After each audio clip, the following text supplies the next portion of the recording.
listening to Revolution Radio, freedomslips.com, 100% listener-supported radio, and now we return you to your host.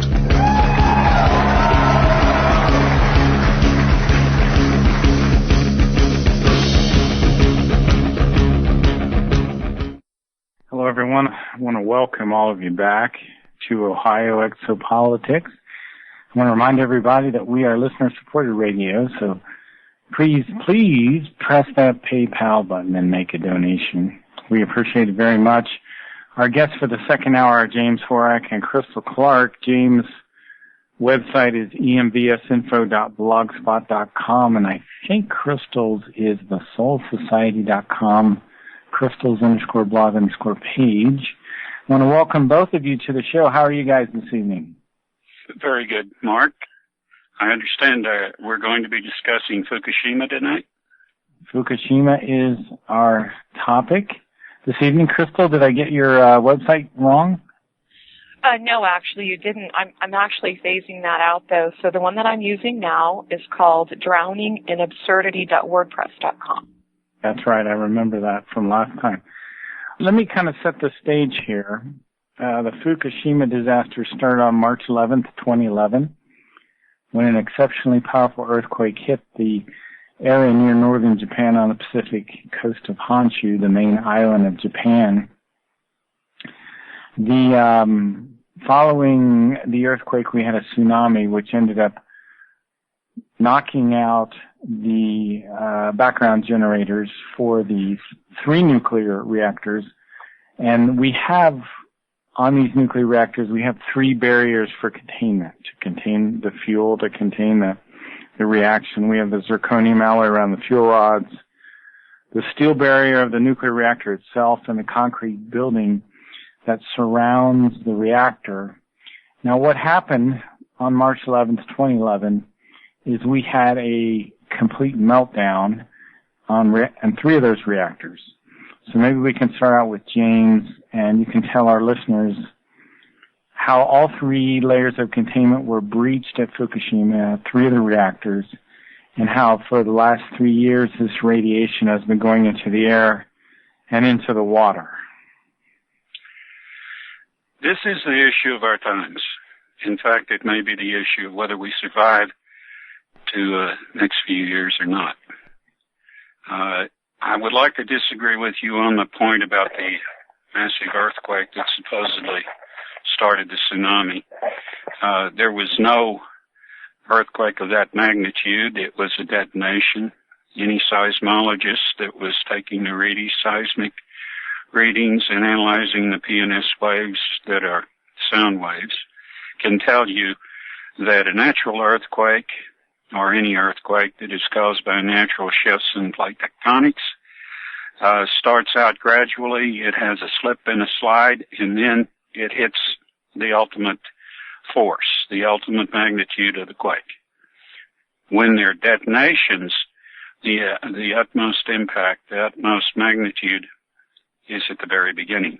And in this case, seismic readings recorded that the ultimate magnitude was at the very beginning. So it was not an earthquake. It was a detonation. So, James, a detonation implies that someone created this disaster intentionally. Yes, just like the reason that the cooling system was offline so long was that the computer systems of controlling the reactor environments were infected with the Stuxnet virus. And this is a virus that was created by the United States and Israel to mess with reactor cores in Iran. Nuclear reactor 1 was the first to melt down, and the cores on all 3 of these reactors melted down. And the events that cause these reactors to melt down are something like this. The water in the containment vessel evaporates because the pumps that keep the coolant water flowing were disabled by the tsunami. The nuclear fuel became uncovered and heated up to a temperature of 2,300 degrees Celsius. The nuclear fuel melted and mixed with materials in the containment vessel. The melted core forms a magma called Corium that flowed to the bottom of the reactor vessel. And Crystal, I wondered if you could comment on this corium and how currently at Fukushima for the last 3 years they've just been pouring water on the corium from these 3 reactors. Well, from what I understand, Unit 4 had MOX fuel in it, which is weapons grade. These reactors aren't designed for that, and that's been a very, very big part of the problem. It's difficult to tell just how many reactors really have melted down. We recently did a show with one of the leading voices in the anti-nuclear movement who explained that as far as he's concerned, all 6 have melted down. But I think what's really very, very disturbing is that nothing is being done to mitigate the damage. And if you wouldn't mind, there are a couple of things that I would like to read. Well, it'll just take a moment, but I think it's important because I know that people want solutions. We all do. But unless we can really understand what the problem is, we are not going to come up with solutions that really will change anything. There's an excellent filmmaker who has produced several movies that go by the name On Fukushima Beach. And this comes from a quote that he used in one of those films, the 4th film, On Fukushima Beach 4. It says, "The present vast overpopulation, now far beyond the world's carrying capacity, cannot be answered by future reductions in the birth rate due to contraception, sterilization, and abortion, but must be met by the reduction of numbers presently existing. This must be done by whatever means necessary," and he quoted the source as the initiative for the UN Eco Summit in 1992. Now, there's something else I would like to read that goes along with this. A couple of weeks ago, I found this really, really great video called Agenda 21, the Depopulation Agenda for a New World Order. That video is on my blog, as well as the entirety of what I wrote, but I'm only going to read a small piece of it here. And this video included some comments from a woman, her name is Anne Bressington. At the 1 hour, 3 minute, and 55 mark, the Australian politician Anne Bressington begins to explain the 1968 origins of Agenda 21 via the Club of Rome, a think tank tasked with a crisis that would unite the world and condition us to accept global, which is New World Order, solutions to local problems. She goes on to explain the following. In 1997, Mikhail Gorbachev, also a member of the Club of Rome, said, "We are moving toward a new world order, the world of communism, and we shall never turn off that road. The environmental crisis will be the international disaster that will unlock the New World Order one world government." She further outlined it was during the 1992 Earth Summit that a document known as the Earth Charter was produced. This document was co-written by Maurice Strong, also Club of Rome, and Mikhail Gorbachev. Both stated it was hoped this document would be adopted as the new 10 Commandments, with environmentalism as the new one world religion. She later quotes Ted Turner, also Club of Rome, an outspoken advocate of depopulation, echoing the same sentiments on the Georgia Guidestones encouraging a 95 reduction in global population. Of additional importance, those adequately familiar with James Horak's work will recall him discussing once having a copy of a National Geographic magazine providing an expose on Chernobyl, which included the admission that Gorbachev was not only instrumental in causing the Chernobyl disaster, but was in fact personally responsible for intentionally ordering it. Although this documentary does not include global nuclear radiation contamination as another means to depopulate, it absolutely is, and the same mindset is once again prevailing where the current and unmitigated Fukushima nuclear disaster is concerned. Now, I don't know if you've ever heard James tell that story about what was in that National Geographic expose, but if you'd like, it's a fascinating story, and I think that people need to know these things are not accidents. James, would you like to discuss this National Geographic? Within the first year that Chernobyl went critical, National Geographic had a special issue in which they had a 30-some-odd page article on the events that led up to the reactor meltdown. This group of people came from the Kremlin, with orders, direct orders from Gorbachev, and took over the control. They ordered, in reactor number 1, they ordered the cooling system to be taken offline, the primary cooling system, with the reactor core charged up to 100%, which you never do. Nothing happened. Then they ordered the backup cooling system taken offline, and the obvious, the inevitable occurred. And that is in that National Geographic. It's not in their archives anymore, and it's difficult to find a copy. The only way that you can procure one is to go to secondhand bookstores or secondhand stores that where, like Goodwill, Salvation Army, and so forth, and look through back issues. People save them. And then when something happens in the family and they're disposed of, they're usually given to Goodwill or one of the charity organizations, and they end up in these stores. So that's how I found mine. And it's laid out in black and white. So this was the final nail in the coffin of the Soviet Union, Chernobyl. It was no accident.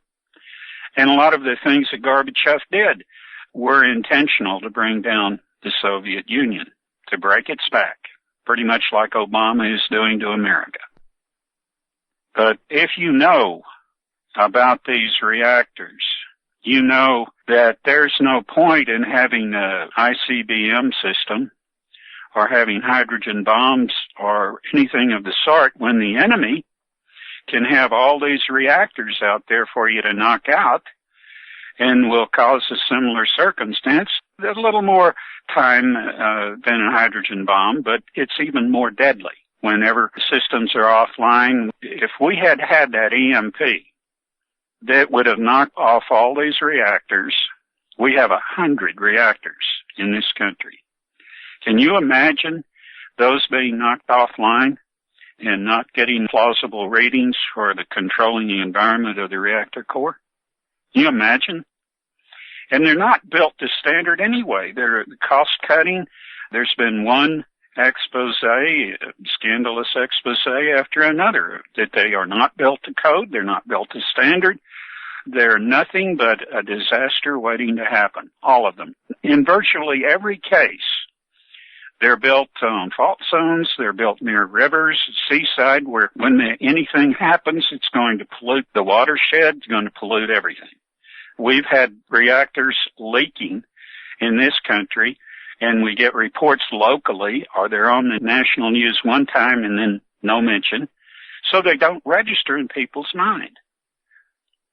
Well, I want to mention a little bit the hydrogen explosions that occurred at Fukushima. We had cracks form in the zirconium alloy around the fuel rods that were release radioactive elements. The zirconium around the fuel rods created a reaction with the steam by absorbing the oxygen and releasing the hydrogen. And normally when hydrogen goes into the air, it catches fire and explodes. And the hydrogen reacted violently with the air at the top of these buildings and blew several of the top of these buildings off. I think there were 4 hydrogen explosions. And Crystal, I wondered if you could comment on some of those hydrogen explosions. And I think there were actually even fuel rods that exploded and burned at Fukushima as well. Is that correct? Actually, I'm going to defer to James on this question because he has a much, much better grasp of the science behind nuclear power. So. Okay, great. James. There weren't hydrogen explosions. Hydrogen doesn't explode.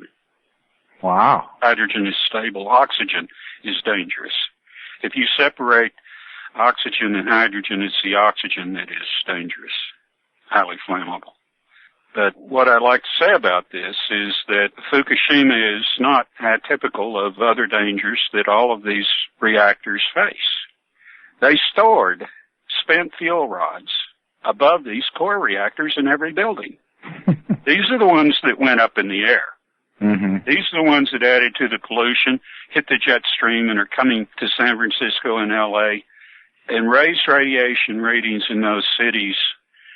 By the time the plume hit the West Coast, they were having heavy rains in San Francisco and L.A., And if you know about the Bay Area, you know that it's kind of enclosed. But LA is like a bowl, and what goes in doesn't come out very quickly. So those people got a severe dose of radiation. Not radiation, but radioactive hot particles. And that rain brought it right down to the water and the soil. And anybody that was out in that rain, I'll guarantee you, is having problems now. And the first indication that you get from any kind of radiation contamination is to the thyroid. Although iodine-131 has a short half-life, it had plenty of time to get to the United States and be absorbed by people. It goes into the thyroid. The thyroid doesn't discern between it and regular iodine. Then it destroys the thyroid, and your first line of defense, immunity defense, is in the thyroid. When the thyroid goes, you have all kinds of problems, especially women. So this is dangerous. In fact, the only treatment for radiation sickness is acknowledged to be potassium iodide, which saturates the thyroid and keeps the iodine-131 out.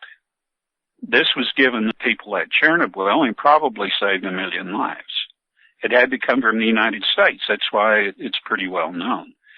Can you imagine a country that has inland saltwater lakes and waterways and produces the finest caviar in the world, not having iodine, potassium iodide? Now, they had iodine from the sea kelp, but they did not have potassium iodide.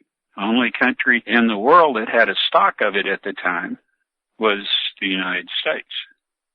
So we shipped it there, and it enabled workers to continue working in the second reactor at the other end of the building for another 10 years. And they were exposed to immense radiation because part of the reactor core from reactor number 1 was found on top of the cooling tower of reactor number 2 when it was shut down. So you can imagine the radiation those people were being exposed to, and they survived. Currently, we don't know what quantity of that corium has fallen out of these 3 reactors. We don't know how deep the corium has pierced the concrete containment vessels. It's the first time that they had what they call atmospheric fission. They knew that. When it hit an aquifer, there was an explosion and another plume, more to carry to the United States, the West Coast. They knew that. They knew that it had started the China syndrome, gone to the ground. And so now you've got 3 of them. We don't know because TEPCO has been lying to everybody, and the powers that be in all the countries, industrial countries, have been lying. They've been telling you, well, no big deal. One of the officials in Japan said that, you don't have to worry about radiation as long as you smile. Stupid. People that have the means are evacuating Tokyo. People that don't have the means that are stuck there, they're being exposed to increasing levels of radiation. And the radiation is accumulative. Once it gets in the tissues, basically both as particles and beta gamma radiation, X-ray radiation, which is what they were exposed to that first day. This builds, and this destroys tissue. It's heavy metal. It does not come out of the tissues unless people know how to remove it. It can be removed. But, of course, for so long, these people weren't told of the dangers. They weren't told to get potassium iodide.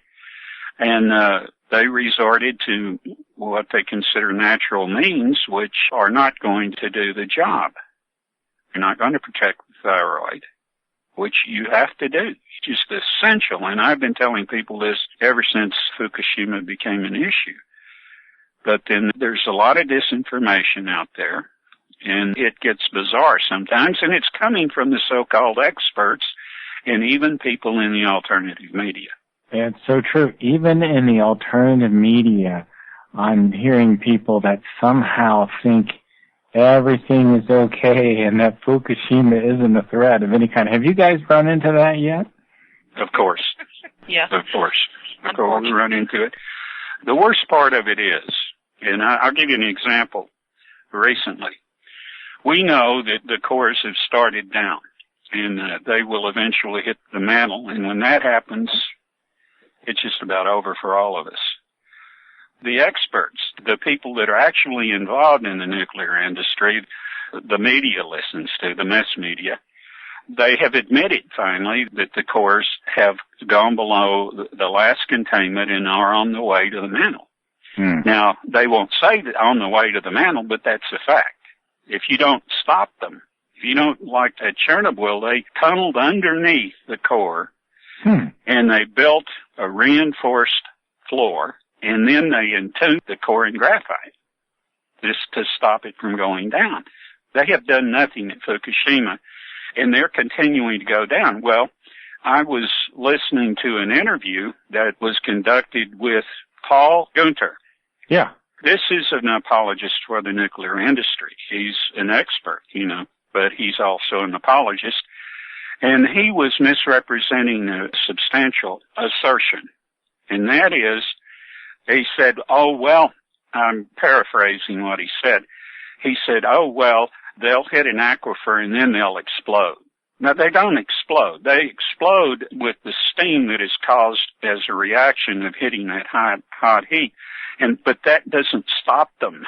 And that's the impression that he was giving, because he is one of these malinformants. I call them, there's disinformants and there's malinformants. A malinformant is somebody who is malicious in trying to egregiously lie to you in such a way that they can maintain denial later on whenever they're brought up on it. He say, you just misunderstood me. But he gave that impression like, that takes care of that. No, it doesn't take care of that. They will continue until they hit the mantle unless they're stopped. And they can't be stopped now by any technology on Earth. Is Paul Butner, isn't he associated with Beyond Nuclear? They're against nuclear power, though, right? No. He's not against anything. If you will listen to that, he is on some kind of nuclear commission. I'll have to double check. Maybe there's... Yeah, there could be a couple... I think you're mistaking him with Gunderson. Could be. So we've had this corium burn through all three of these containment vessels, and it sounds like from what you've learned, James, it's all China syndrome now.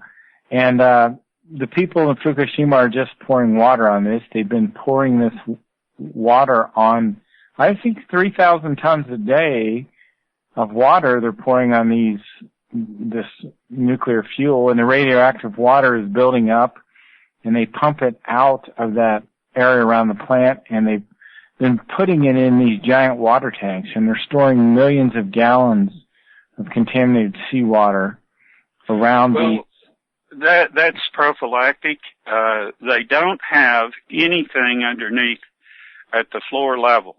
Right. Where that's leaking right out into the Pacific. Now, they built a wall out there, but that wall is another prophylactic measure because the water rises.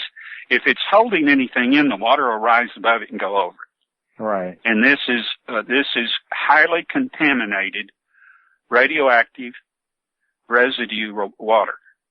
And it's going right in the Pacific Ocean. This is the single greatest travesty there is, that TEPCO and Westinghouse and General Electric, all these companies would not tell the public the truth, would not tell people in America. And if you don't think there's a conspiracy involved, let me tell you something. Within 5 days that Fukushima went critical, within 5 days, all of the pharmacies in America were told to remove potassium iodide from their shelves, and did so. Now they were carrying tablets, and I don't recommend people take the tablets. I recommend people take their source of potassium iodide from Legal Solution that True Legal Solution has potassium iodide in it, and they can get that online. It's much cheaper, it's much more effective, plus it has free iodine in it, which you need. You remember when we were growing up, we were told how dangerous iodine was? Mm-hmm. And on all the little antiseptic bottles that had iodine, there was a warning on it. That warning was not because of the iodine. That warning was because of the carbolic acid that was in the iodine as an antiseptic, which they don't sell anymore. They don't sell mercurochrome or methylate either. Or maybe they do, but I've tried to get some here locally and I can't find it. Well, let me pull Crystal back into this conversation. I want to talk a little bit about something called Operation Friends, which was an effort by the U.S. Armed Forces to provide support to Japan on March 11th, 2011 during the Fukushima disaster. This effort involved 24,000 U.S. servicemen, 189 aircraft, 24 naval ships. It cost an estimated $90 million, probably cost more than that. It's interesting that none of the other governments came to the aid of the Japanese. The USS Ronald Reagan has now been radiated because of this activity. U.S. Navy sailors are now suing Japan for lying about the Fukushima radiation. The Japanese lied to the world and stated that their radiation detectors were not working at Fukushima. And an attorney, Paul Garner, and Lieutenant Steve Simmons were recently on one of the talk shows talking about Steve's health problems. And I wondered if, Crystal, have you been monitoring any of the health problems that some of these servicemen are experiencing, Crystal? I have. We actually did a show on this last night. It was about 3 hours, and we had a couple of guests on, and one of them is a longtime nuclear activist who came down with AML leukemia 7 months after Fukushima happened. And he was actually in a cancer ward with some of the people from that ship.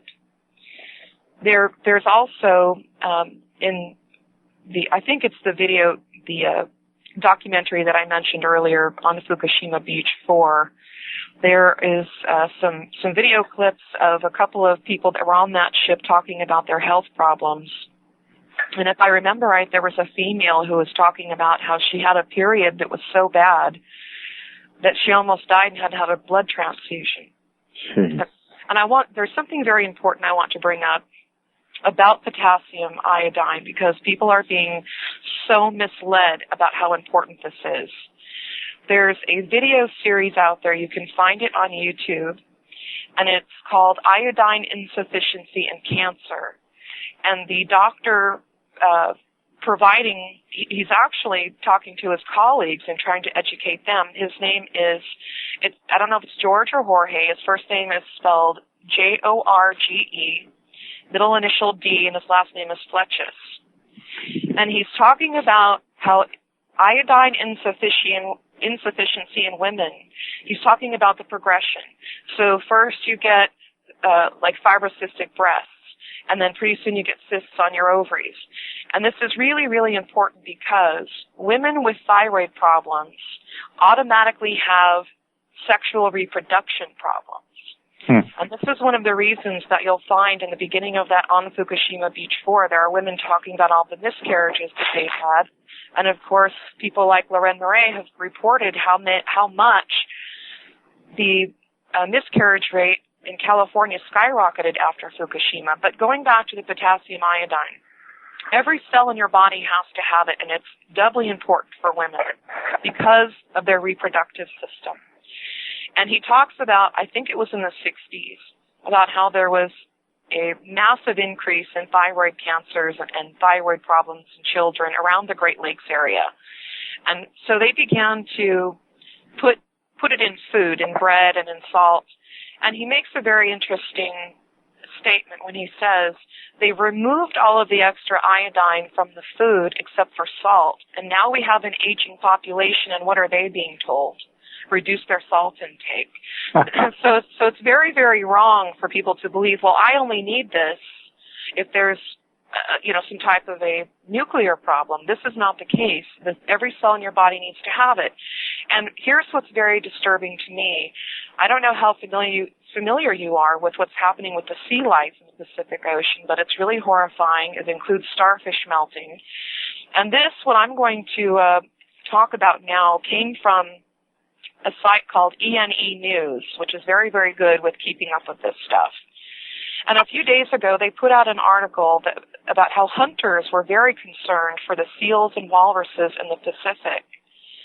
And scientists got involved and had seen conditions they have never seen before in these animals, and it was thyroid cysts and lesions on their reproductive system.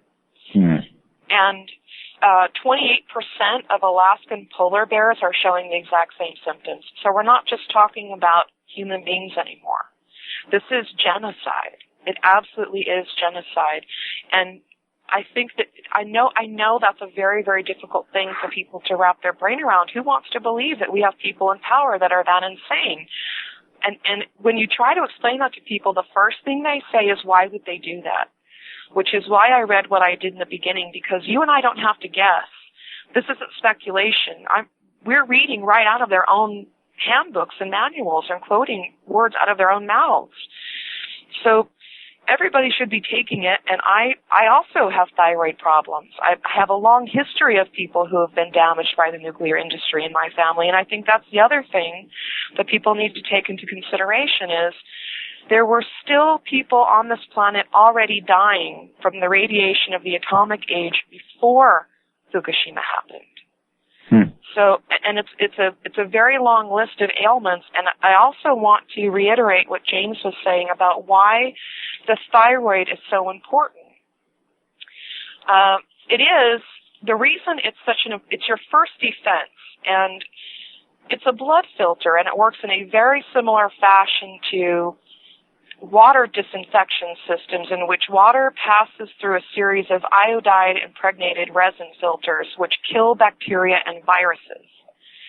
And if I remember right, all of your blood circulates through your thyroid every 13 seconds and is killing these viruses and bacteria. So this is another problem that people are having. When the thyroid is damaged, they're having severe infections, which was very prominent down in the Gulf of Mexico when they were using Corexit, because the body is just over-contaminated and it doesn't have the systems that it needs. But it's really crucial that people understand that women with a thyroid problem are going to find it very, very difficult to have children. That's, if the women on this planet can't reproduce, it's a problem. It's really not safe for them to have children when they have lost their thyroid. Yeah. There are women that have almost died trying. And you also have something known as, I think it's called Chernobyl heart. You get heart problems. We've got a lot of young people that are dying of heart attacks. It's just not a good situation. And going back to what I was saying earlier, people want solutions. One of the guests we had on our show yesterday, his name is Kevin Blanche. And he's the fellow that I mentioned came down with AML leukemia, which he has so far survived. And he was talking about what happened in the beginning, the USS Ronald Reagan, but also, and James I'm sure can give you more detail on this because I'm not quite so familiar with military hierarchy and how that works. But when that happened, there were people in our military that wanted the keys to Fukushima so that they could stop it, and they were told to stand down.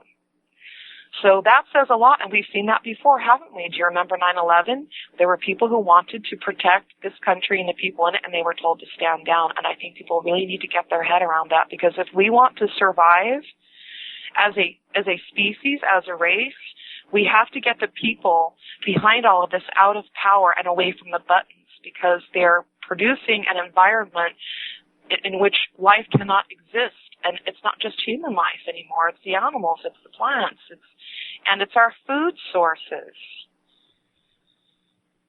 I want to go back to this Lieutenant Steve Simmons, who was one of the men on those ships that were exposed to all this radiation.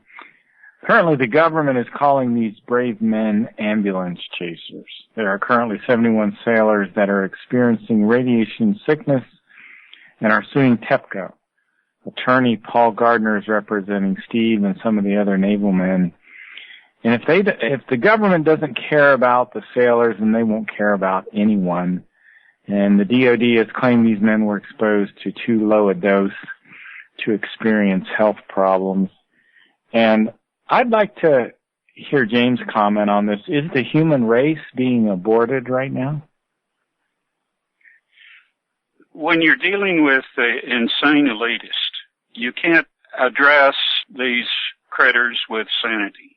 As far as their purposes are concerned, I equate them with someone that's painted themselves into the kitchen and they're in a corner and can't figure out how to get out because of the wet paint.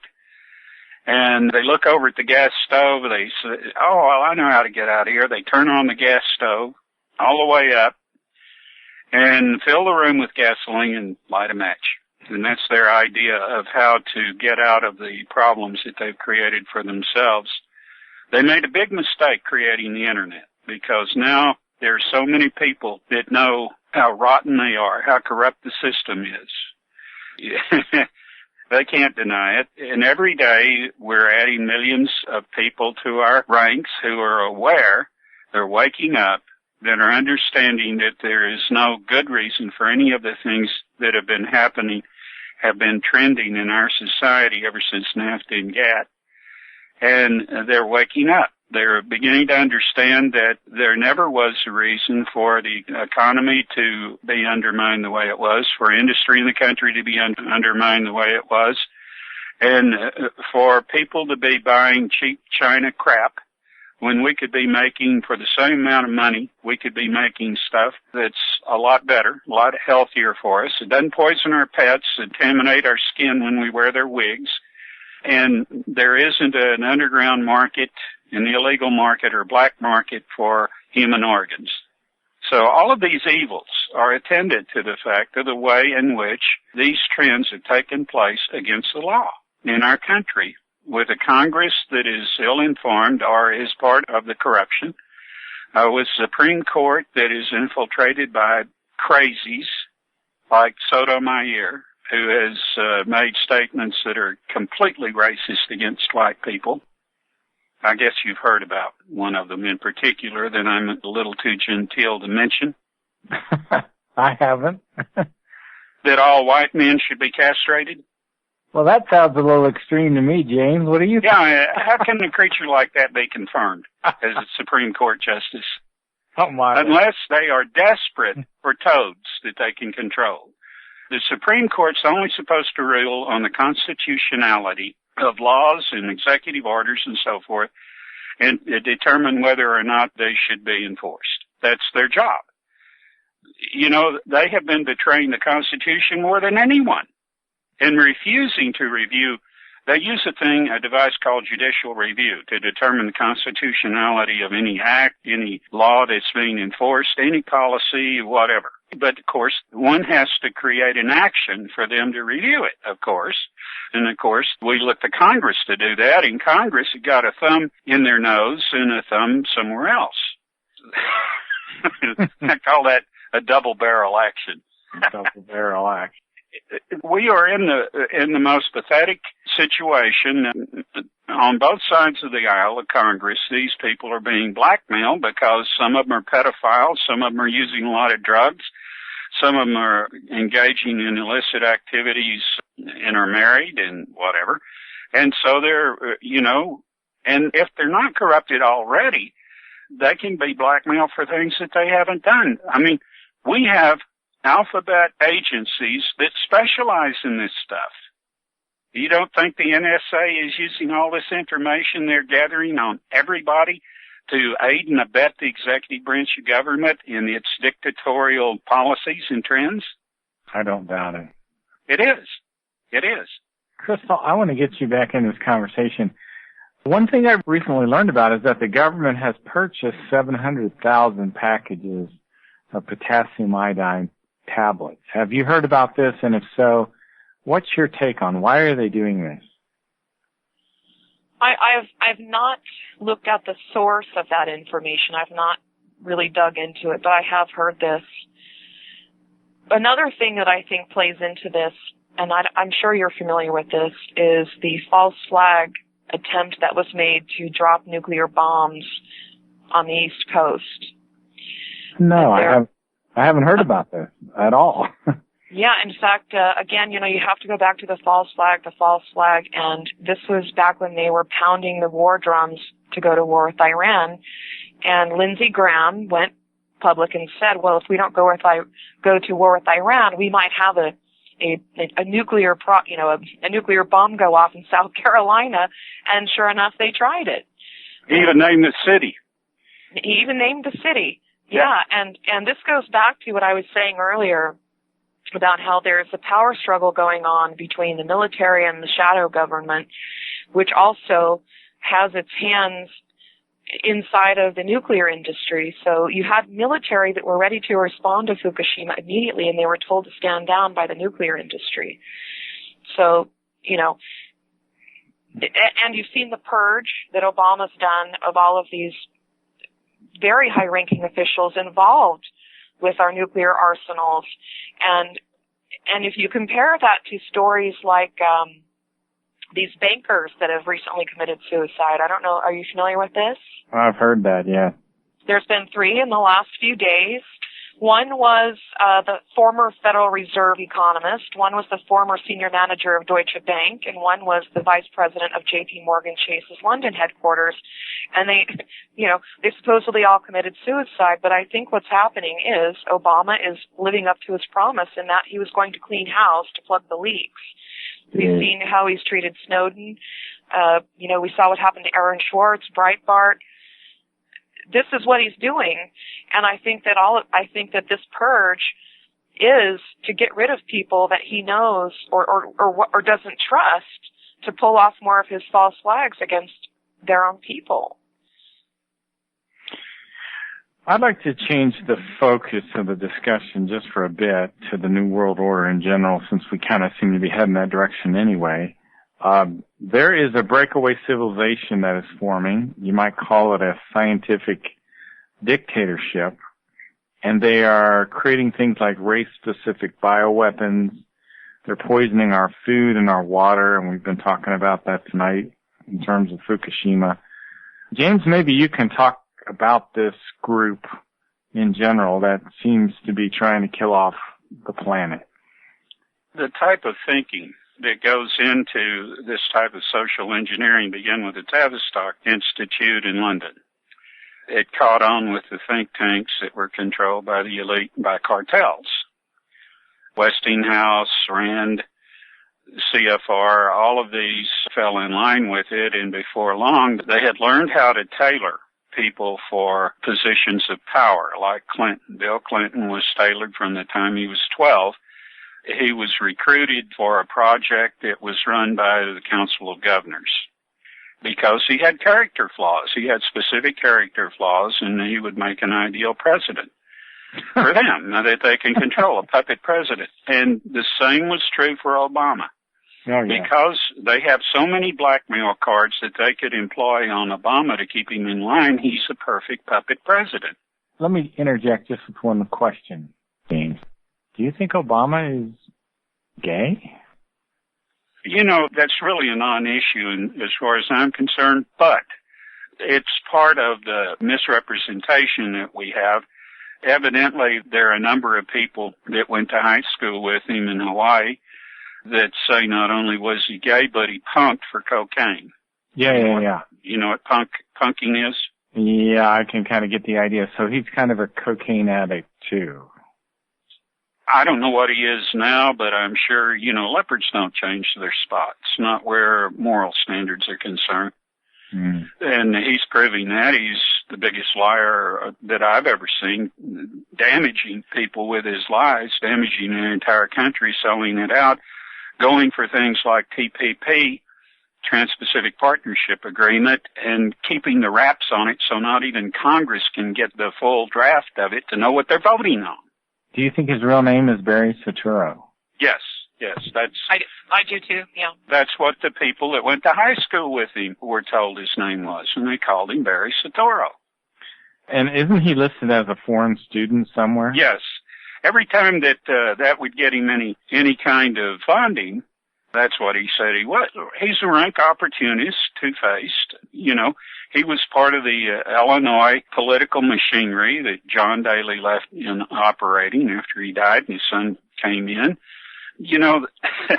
That is the most rank political machine in the country. Chicago controls Illinois, controls United Auto Workers, and so when Mayor Daley was in charge, he could hand any political candidate the nomination like he offered McCarthy. When McCarthy was running, McCarthy wouldn't meet with him because McCarthy was one of these plants. James, quick question again. Didn't they ban guns in Chicago? Now they have the highest crime rate in the country. They always have. I talked to a Bob from London who was visiting over here, and I was set up in a flea market, and I started talking with him, and he was adamantly against gun control, and he said, we did not have home invasions in England until the guns were taken. Because these people know that those people in that house don't have guns, can't protect themselves from people that do have guns. Any comments about Dianne Feinstein? A Zionist idiot. She shouldn't be in any kind. She has dual citizenship with Israel and is unlawfully a member of Congress, and she's a gun control nut. And she has a 9mm and bodyguards, right? Oh, yeah. Well, Rosie O'Donnell shot her mouth off about that, and then people found out that she had an armed bodyguard, Hypocrisy is just part of, you're not a good elitist unless you're a hypocrite, a liar, a murderer, and a pedophile. And a Satanist. Let's not leave that out. Okay. We got to put that in there. Question for Crystal. Today we have an NSA and Google model that's tracking everybody. There's a global government that's set up, and they're mopping up the few countries that still do not want to be controlled. Now, Ray Kurzweil says that humanity is about to merge with machines. Can you tell us about the transhumanistic movement? Sure. It's interesting that you brought it up because it came up last night in the show we did as well.